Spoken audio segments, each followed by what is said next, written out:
নেতায় যদি আসে সকালে দুপুরেই চলে যায়, হেলিকপ্টার সরকারি বাস স্কুল মাঠে রেডি থাকে। এখন আমাদের কিছু লোক না বুঝে বলে, আরে নেতা হেলিকপ্টারে আসছে। তো নেতা হেলিকপ্টারে আসছে, আপনারা কি পাইছেন? আপনারা পাইছেন কতগুলো ধুলা আর বালু।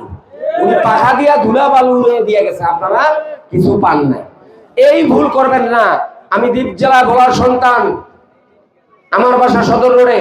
আমি এখানে সব সময় থাকি, আন্দোলন সংগ্রামে অতীতে ছিলাম, আপনাদেরকে নিয়েছিলাম, আগামীতেই থাকবো।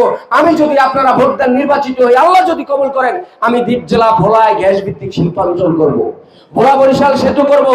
কোনো লোক বেকার থাকবে না, যুবকরা বাদকাসক্ত হবে না, নারীরা নিরাপত্তা পাবে, কর্মসংস্থান পাবে। দ্বীপ জেলা ভোলা কৃষি শস্য উদ্বৃত্ত থাকে, এই শস্যের জন্য আমি শস্য সংরক্ষণ হিমাগার করব। তাহলে কৃষকরা শস্য রপ্তানি করে টাকা পাবে, তাদের অর্থনৈতিক স্বাবলম্বী হবে। নদীমাতৃক এলাকা, এখানে মৎস্য সংরক্ষণের জন্য হিমাগার করলে, মৎস্য সংরক্ষণ বিদেশে আপনার রপ্তানি করলে অর্থনৈতিকভাবে এখানকার জেলেরা স্বাবলম্বী হবে। আমি ভোলাকে পর্যটন নগরী করলে দ্বীপ জেলা বলা হবে একটা ট্যুরিজম এরিয়া। এর মাধ্যমে এই এলাকার অর্থনৈতিক সমৃদ্ধশালী হবে, হোটেল হবে, রেস্টুরেন্ট হবে, মানুষ আসবে। একটা জেলার সাথে যখন কানেক্টিভিটি হবে, সেতু হবে, তখন আমাদের জেলা হয়ে যাবে বাংলাদেশের মধ্যে একটা অন্যতম অর্থনৈতিক জেলা। এই জন্য আপনাদের সহযোগিতা চাই। 12 তারিখে আপনারা সবাই হাত পাকা প্রতীকে পীর সাহেব চরমনাইকে, ইসলামী দলকে, 92% মুসলমানের দেশে একজন আলেম পরাজিত হওয়া মানে ইসলামকে পরাজিত করা, নবীর আদর্শকে পরাজিত করা। এটা কি আপনারা চান?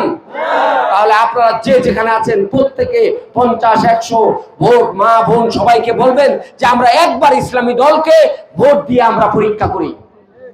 আমরা আপনাদেরকে বলতে পারি আমাদের দলে এমপি নাই, এটা আপনারা বলবেন, কিন্তু আমাদের দলে কোনো দুর্নীতিবাজ নাই, কোনো চাঁদাবাজ নাই, কোনো ব্যাংক লুটেরা নাই, বিদেশে পাড়ি করেন এরকম কোনো লোক নাই, জনগণের হক আমানত নষ্ট করেন এরকম কোনো লোক নাই।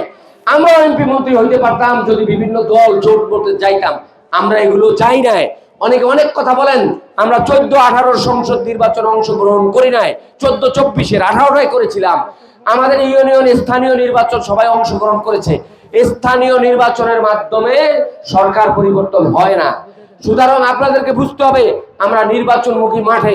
আজকে কিছু কিছু দল বলে যে আমরা উঠে গেছি, মা বোনদের কাছে মিথ্যা কথা বলে।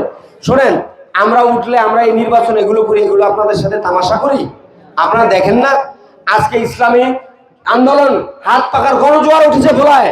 সকল মানুষ ঐক্যবদ্ধ, যেই নেতা এলাকায় আসেন না তাকে ভোট দিবেন না। সবাই এক কথায় বলেন যে আমরা ওবায়দুর রহমানকে কাছে পাই, তাকে ভোট দিব ইনশাআল্লাহ। প্রিয় উপস্থিতি, আপনারা ভোট দিলে আমি রাজনীতি করি ইবাদত হিসাবে, আল্লাহর হুকুম হিসাবে, নবীর সুন্নাহ হিসাবে। আমি ভোটে নির্বাচিত হলে আপনাদের কোনো হক আমানত নষ্ট করব না। কেন করব না? বুঝে শুনে। ভোলায় 6 লাখ জনগণ, 4,06,000 ভোটার। আপনাদের এই 4,06,000 লোকের যদি আমানত খেয়ানত করি, কিয়ামতের দিন আমাকে 4,06,000 লোকের কাছে আমাকে জবাবদিহি করতে হবে। আমি এত বোকা না। আল্লাহ তাআলা আমাদেরকে ভরপুর রিজিক দিয়েছে।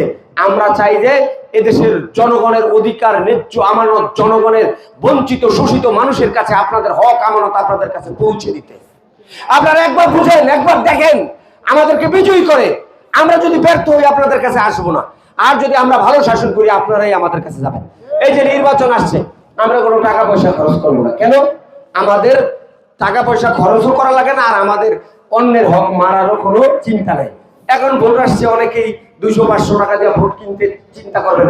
তাহলে এই যে 20 টাকা ব্যয় করলেন, এই টাকাটা কোত্থেকে উঠাবে? একবার খাইছেন তো 5 বছর মরছেন। 200 টাকা বিক্রি হয়েছেন, আপনার যা কিছু আছে সব আপনি তার কাছে বরকত দিয়েছেন। এই ভুল আর করবেন না। বিগত দিন অনেক ভুল করছেন, হিসাব নিকাশ করেন। আল্লাহ পাক আপনাকে রিজিক দেয় না, চালান না, আপনি কষ্ট করে চলেন না। আরে রাষ্ট্রের সংবিধানের মৌলিক অধিকার হলো অন্ন, বস্ত্র, বাসস্থান, শিক্ষা, চিকিৎসা। এটা সরকার, যিনি এমপি হবেন, যার এলাকা বরাদ্দ জনগণকে দিবে। আপনাদেরকে কখনো দিছে? ফ্রি চিকিৎসা পেয়েছেন কখনো? বাড়ি পেয়েছেন? সরকার কোনো আপনাদেরকে ঋণ দিয়েছে বিনা সুদে? তাহলে এগুলো দেয় নাই। অথচ এগুলো দেওয়া রাষ্ট্রের দায়িত্ব, তারা দিবেও না কখনো। যেইভাবে রাষ্ট্র চালিয়েছে 55 বছর, কেন 550 বছর, এই দেশে ভাগ্যের পরিবর্তন হবে না যদি আপনারা